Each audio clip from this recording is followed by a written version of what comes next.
Каргалар каркылдап баштаса, кыш келатат деп бил. Мадумаровду каралоо башталса, шайлоо келатат деп бил демекчи. Парламенттик шайлоо жакындап, Мадумаровго кезектеги сюрприз даярдалып жаткандай. Лампичке деп ат койгон лакап жеже эмне эле лампичкесин көргүсү келип, сагынып калган десе, көрсө кептин баары бул жакта экен.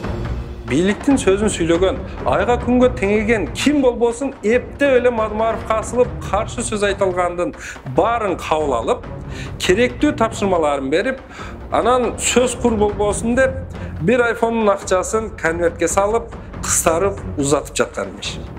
Жолуктун жанында конверт акча бар экен, кичине телефон кылайык. Кандай айфонго же мындай жөнөкөй телефон? Чоңго. Канча сом экен?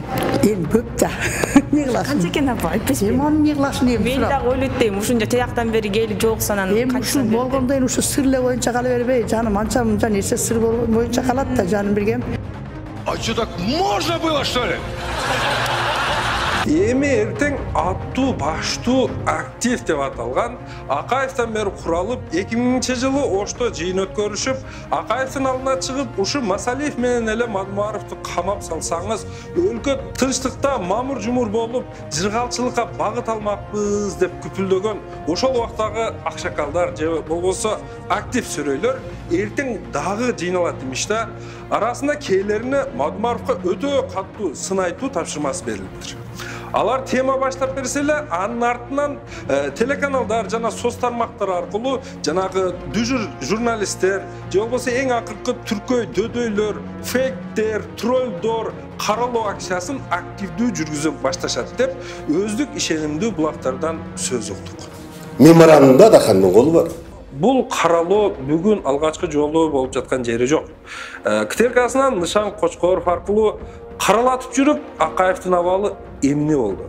Ак үйдү кап менен жасатам дедиртип жүрүп, Бакиевдин абалы эмне болду? Каркыраны Казакка, Баткенди Тажикке саткан дедиртип жүрүп, Атамбаевдин абалы эмне болду да, аны көчүн улаган Жээнбековдин абалы эмне болду?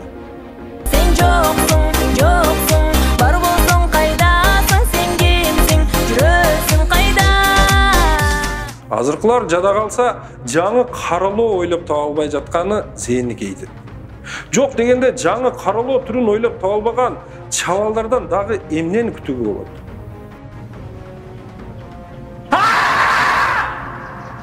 Отуз жылда бир эмес Мадумаровду каралаган 5 бийликтин акыры эмне болгонунан сабак ала албаганы өкүндүрөт.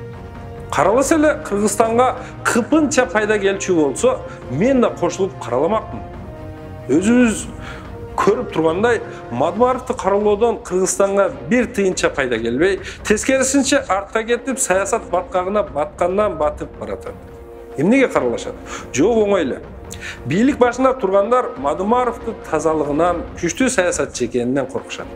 Бул киши президент же жок эле дегенде депутат болуп калчу болсо, алардын тамагына тыгылган сөөк болуп да калат. Өзү жебеген саясатчы башкаларга дагы жедирбейт. Себеби эч кимисинен коркпойт, ак болгон үчүн өзүнө бекем ишенет, сабатсыздарды каалагандай тайраңдап, билгендей кылып өлкөнү мыйзамсыз башкаруусуна жол бербейт.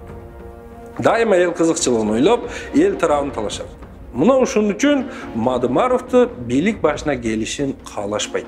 2010-жылдан бери Мадумаровду каралап бийликке жолотушкан жок. Андан ким утту? Бийлик башында турган бир уч топ гана утту. А ким утулду? Албетте Кыргызстан эли, Кыргыз мамлекети утулду.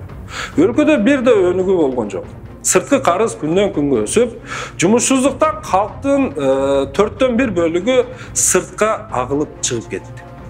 Шибигени капка ката албагандай эле, акыйкатты, чындыкты каралоо менен аны эч ким кара кылып кое албайт.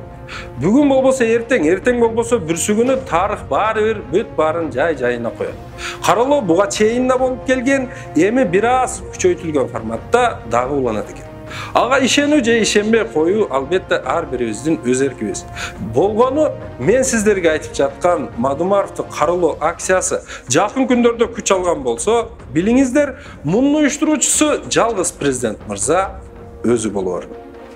Шамал жүрүп баштаса, жаайт деген белги. Каргалар учуп келсе, кар жааштын белгиси. Чабайлекейлер учуп келсе, жаздын келген белгиси.